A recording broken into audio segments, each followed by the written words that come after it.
Alright, let's see if I can't finish up. I had to sit here for like half an hour, 45 minutes charging the camera. Hopefully it'll make it through these last couple boosters, so this is where we left off at. Depths of desire.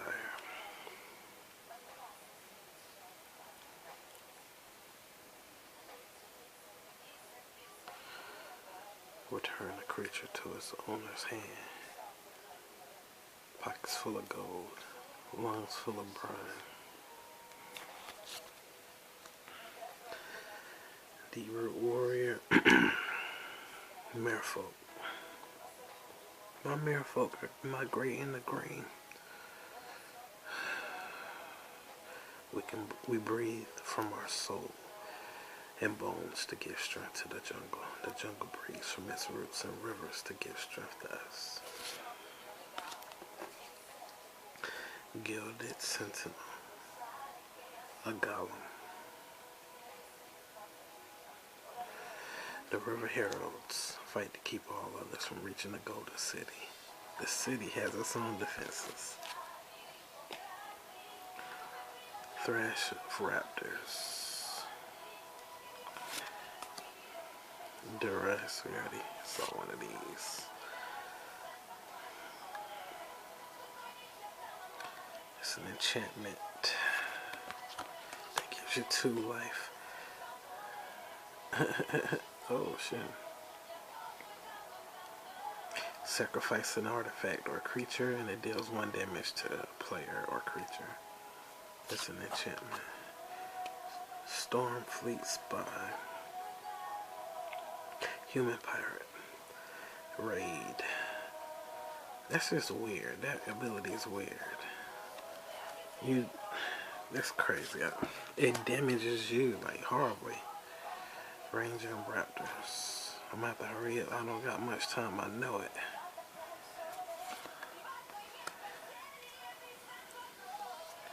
If I go over all of these, I'm gonna run out of time.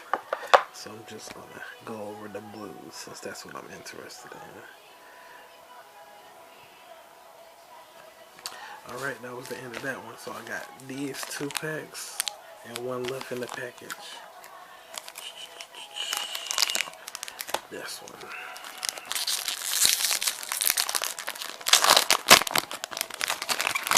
Ooh, oh Lord. I'm gonna damage my damn camera. Okay, Nest Robber.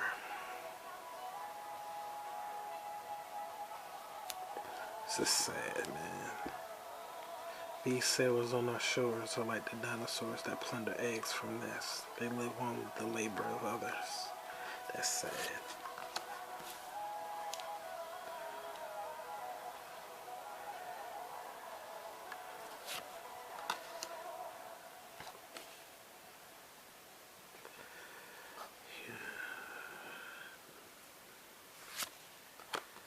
We already saw this one too. Opt. Instant. Scry 1. Look at the top card in your library. You may put it on the bottom. Draw a card. So I don't understand. Does it do both? Look at the top card and it says draw a card. So, that's blue. It's taller than all but the tallest trees and older than all but the oldest. Costs 8 mana to bring it up. And it's a 9/9. Damn, that's an Eldrazi status. Ancient Brontodon.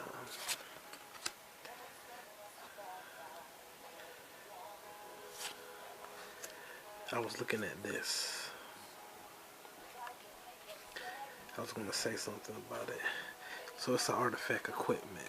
You bring it out for 1 mana and then you pay 2 to put it on something. That creature gets 1 to its attack. And whenever it deals damage, to a player? Yeah, I'm not sure. Create a token that you use to get mana light. So if you just mess around and get a bunch of tokens, if they don't take this thing out, you can mess around and and summon anything. If you got a multicolored deck, all you need is that artifact. And you ain't gotta wait till you get doubles for your mana. It's a pirate 3/3. We already saw this one, I think, too. The people of the Sun Empire worship the sun in 3 aspects. Kinjali is the waking sun, who created humans from clay and baked them in the sun's warmth. Vine Shaper Mystic. 3 mana. It's a merfolk. She is never touched. Oh, when it enters the battlefield, put a 1/1 counter on each above the 2 merfolk you control. She has never touched the loom, yet the tapestry she weaves are vast and beautiful. Imperial Lancer, a 1/1. Charging Monstrosaur 5/5. It has trample and haste. I knew I should have stayed with the boat. Always stay with the boat. A vehicle, Conqueror's Galeon. When it attacks, exile it at the end of combat, then return it to the battlefield transformed under your control. Crew 4, tap any number of creatures you control with 4 power or more. This vehicle becomes an artifact creature until the end of turn. That thing got some defense on it. And then this is a token creature, Merfolk. Can't be the target of spells. Okay, I'm gonna try to hurry up. I got like 2 more of these. I thought that one would be special.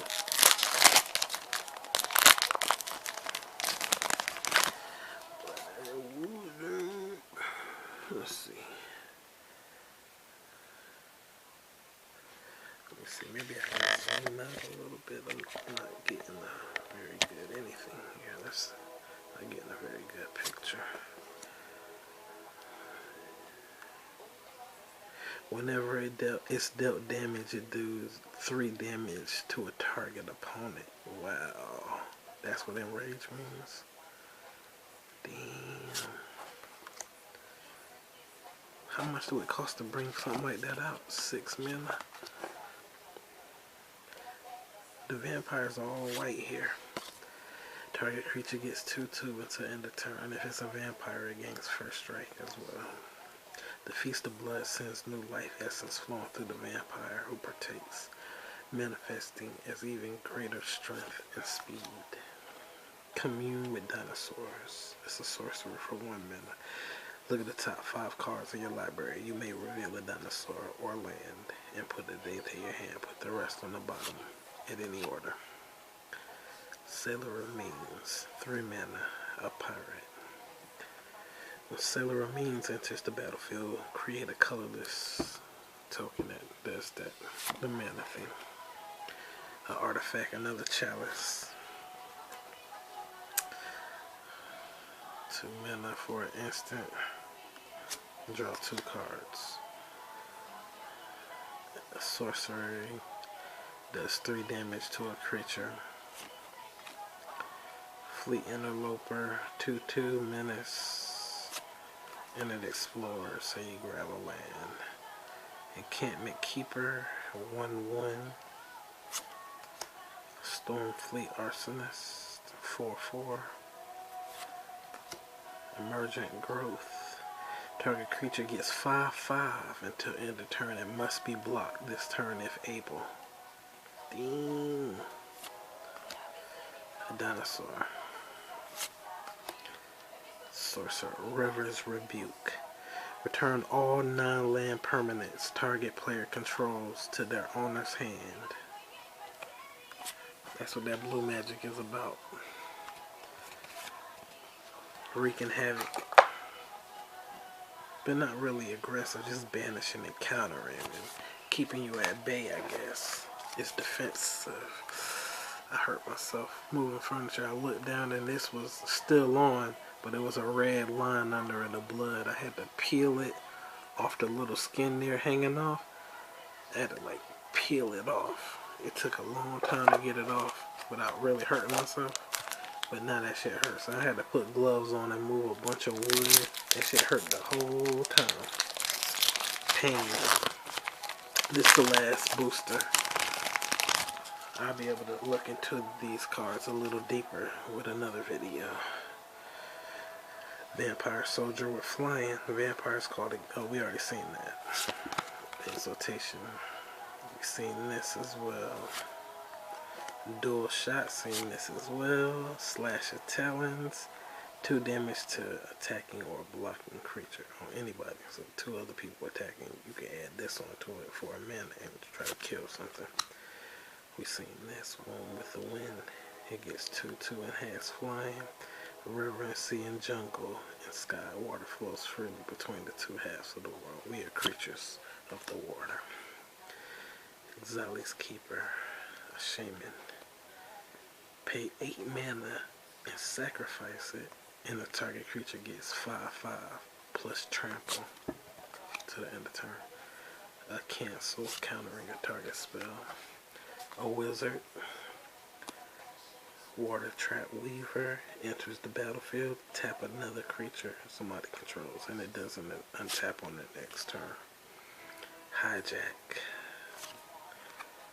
Let's just look at it. Gain control of an artifact or creature until the end of turn. Untap it. It gains haste until the end of turn.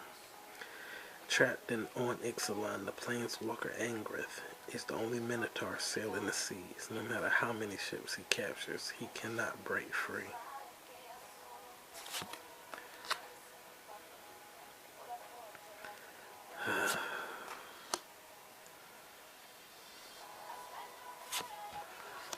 Seen this one.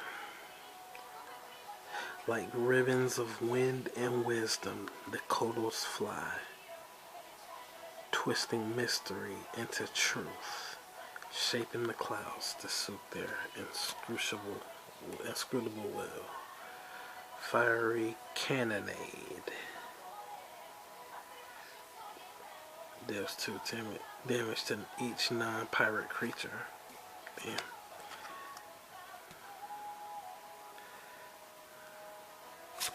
Double strike, huh? Well, that was it. So, let's see. Okay. So these are all my blues. These are my artifacts.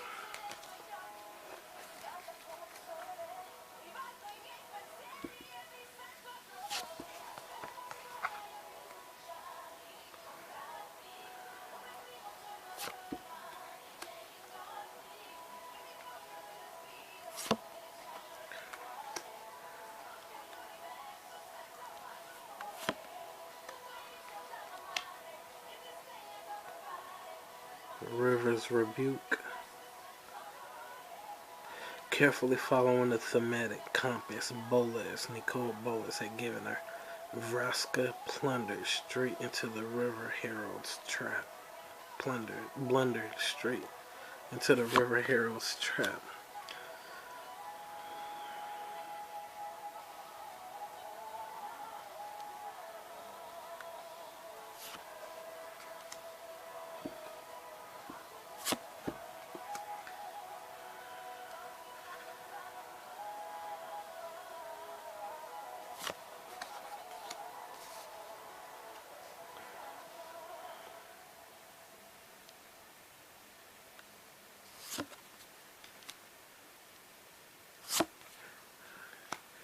I guess you need an artifact to be on the water because we need a boat. There's a relationship between blue and artifacts. And flying because the air is water.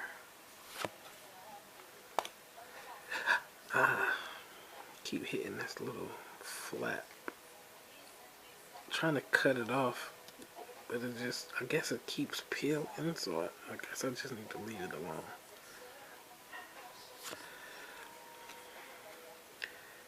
These wizards don't seem to be in the pursuit of knowledge. They're in the pursuit of power. Because they're an Ixalan or whatever. Flying, flyers, artifacts. This is just my planeswalker screen.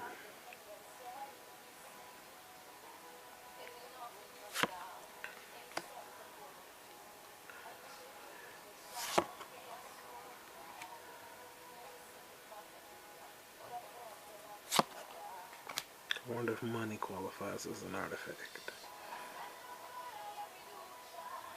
Are they shooting at it? Seeing the river is not the same as seeing the fish.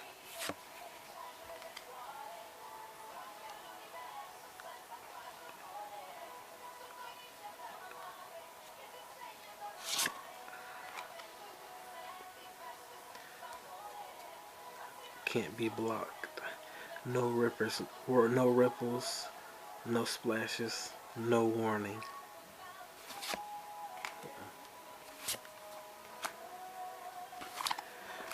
Alright, so these are my blues. I think I have an extra divider, card divider. Come out, keep hitting that dang skin flat. No fun, no fun, no fair. Let's see, is it gonna fit in there? Yes, it does.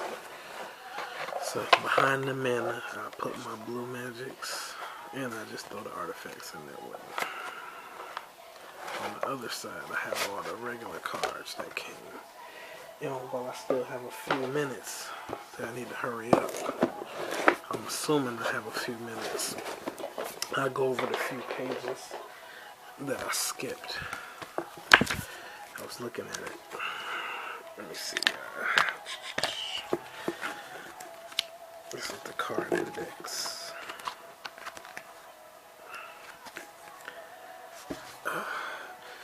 Just as the sun rises, the Sun Empire, the humans that control, the clerics that control the dinosaurs. Just as the sun rises at dawn and the days lengthen in summer, the Sun Empire has awakened after long years of quiet.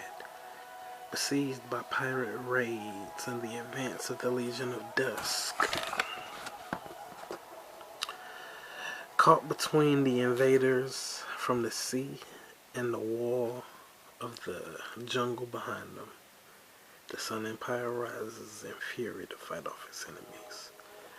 With the ferocity of a mighty dinosaur and the righteous light of the radiant sun, proud soldiers and priests march to battle against the invaders and venture into the jungle to reclaim their ancient heritage. The Sun Empire dominates the coast of Ixalan, the plains and tree-covered mountains that separate the Empire's lands from the vast interior beyond.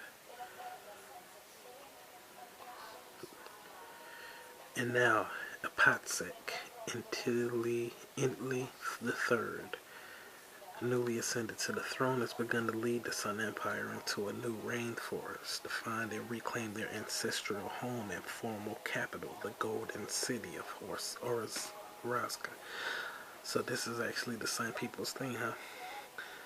Fueled by the magic of their sun priest and the might of the dinosaurs they command, they are braced for conflict, not only against the river heralds who oppose their expansion into the rainforest, but also against the invaders from across the sea who now threaten the coast. Dinosaurs are the dominant animal life of Ixalan, including apex predators, enormous herbivores, as well as small egg eaters and seed pickers. The people of the Sun Empire live alongside dinosaurs without taming or domesticating them. Wherever a dinosaur moves through a Sun Empire city, whenever one moves through the Sun Empire city, it is under someone's direct control, and there's always the risk of it breaking free. Direct control. This is part of the Sun Empire's worldview. Nature, embodied in the dinosaurs, is a tool to be wielded, bent to human will, but it is a constant test of strength and resolve. Nature can't be tamed, but when humans live alongside nature, they are made stronger. Dinosaurs are important to the Sun Empire's sense of national identity. The Empire's people use dinosaur feathers as decorations and as inspiration for design motifs and everything from jewelry to architecture. They believe that the immortal sun first gave their priests the ability to call and command the dinosaurs, so maintaining this command is a way of clinging to their ancient heritage. So they're controlling shit. River heralds. Wind roars in destructive cyclone. Waves rise high into the air before smashing down. And vines and branches reach and grab as the shamans of the rainforest work their magic. The people of the waters, the river heralds, wield the raw force of nature in their effort to protect their world from disaster. Living in peace and harmony with the natural world, they seek to preserve its delicate balance and drive the invaders away. The river heralds are a collection of small nomadic tribes that were the dominant inhabitants of Ixalan before the rise of the Sun Empire. Their strength was once great enough to drive the Sun Empire out of the interior and close off the Golden City. But their numbers are now greatly diminished. They live in harmony with the land, and their shamans wield powerful nature magic to control the elements of wind and water, which they use to protect themselves from the harsher aspects of life on Ixalan. Now, the river heralds dominate the deep interior islands and jungles, the winding rivers, and much of the sky. So these are merfolk, but they're not strictly like water merfolk. The river heralds are merfolk, a race of amphibious humanoids at home throughout the oceans, rivers, and rainforests of Ixalan. So yeah, they are mermaids. They stand between 7 and 8 feet tall, with skin that ranges from deep burgundy through many shades of violet and blue to bright orange and yellow. They are human-like in shape, but long fins extend from their shoulders, forearms, middle backs, and calves. Frills of fins also protrude from the back of their heads.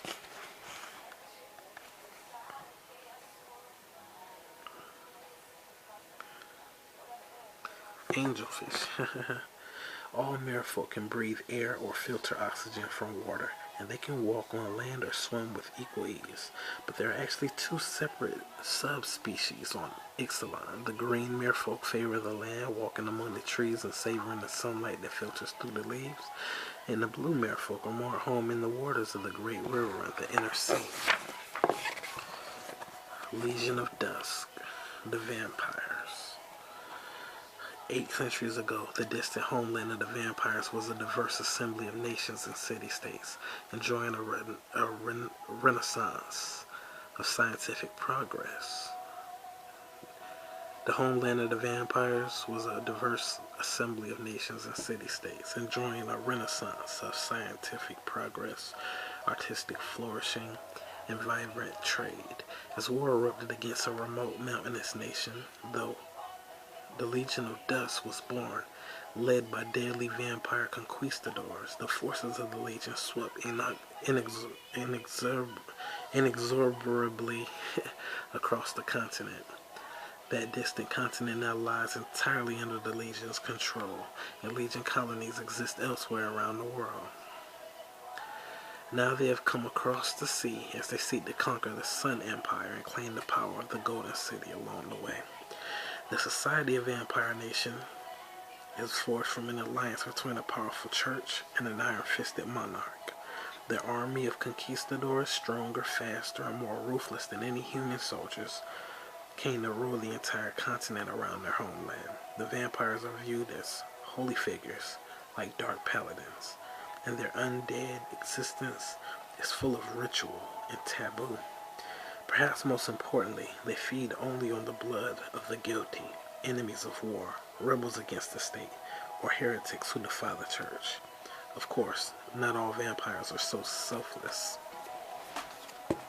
We got 5 minutes before we have to start over.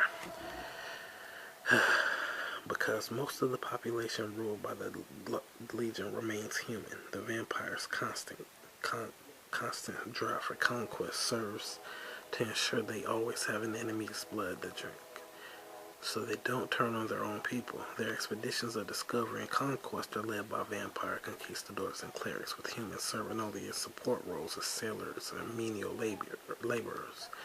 The expedition to Ixalan is one of the largest in the Legion of Dusk history. Vampirism. Legion of Dusk is dominated by an aristocratic class made up of vampires, faster and stronger than most humans, and gifted with supernatural abilities that made them the most formidable race of their homeland. Aristocratic class made of vampires. It made the most formidable force of their homeland. As they push into the depths of Ixalan in search of the immortal sun, they bring the strength to bear against all who will resist their advance. An act of sacrifice.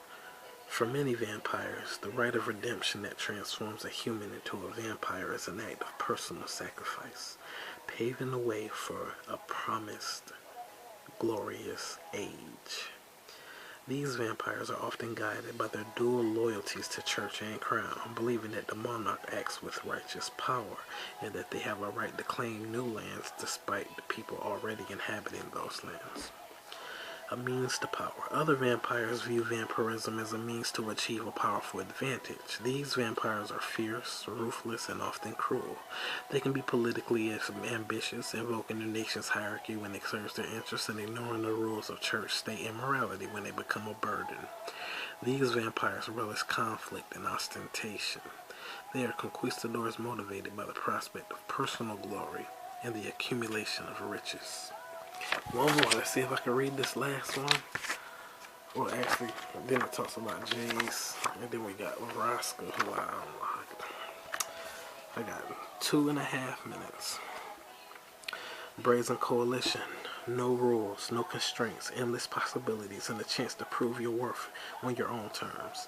The life of the Brazen Coalition. The pirates might not have a land to call theirs, but they own the sea. From the deadly waters of the open ocean to the tranquil coves and secluded estuaries of the mainland, a loosely affiliated group of pirate captains, the Brazen Coalition has agreed to stand together against their common enemies, even as they individually seek to take their own share of the riches to Ixalan. To last long in the cutthroat competition within the Brazen Coalition, a captain must display both ingenuity and ferocity, qualities that serve similarly well against the dangers of Ixalan. The pirates of the Brazen Coalition are a diverse bunch, including human from a wide variety of backgrounds, as well as members of 3 non-human races: goblins, orcs, and sirens. Fleet ships and captains. The Brazen Coalition is hard to describe as any kind of single entity. It is a complex organism made up of many smaller parts, ships and their crews and the captains, sometimes united into larger fleets. All these parts manage to work against their common enemies while constantly struggling against each other, vying for power and prestige and the treasures of Ixalan. Admiral Beckett Brass commands a disciplined, fearsome collection of ships known as the Fathom Fleet. Many captains have proven willing to give up some of their own freedom in exchange for measure of society that comes from sailing under her flag. Captain Lannery Slippery Storm is a dashing swashbuckler who finds more delight in sailing and exploration and the freedom of the sea than in piracy proper, and she discourages senseless violence. Of course, she still engages in piracy as a means of sustenance, and the truth is that she's far more talented at plundering than many who pride themselves in their work. Her real skills lies in her ability to evade capture. There's never a dull moment when Captain Storm is around. Let's see if we can cover Vraska real quick. But I think there's one after Vraska. Still got her. We got like 60 seconds. 70. The mysterious planeswalker, Vraska, wields a suit of deadly spells that suit her gorgeous It's a girl? The planeswalker Vraska wields a suit of deadly spells that suit her Gorgon nature. She specializes in magic that involves stealth, assassination, and petrification, and she likes to take souvenirs. Vraska spent most of her time on the plane of Ravnica, where Jace was from, and where she provides certain dark services to the Golgari Swarm, one of the less savory of Ravnica's 10 ruling guilds. Her magic helps her track her chosen march through the fungus-choked tunnels of the Undercity, where she destroys her victims quietly. When necessary, she can even summon the shadowy killers to do her dirty work for her. The Golgari see her as a useful enigma. There's no time. I got 15 seconds. Guess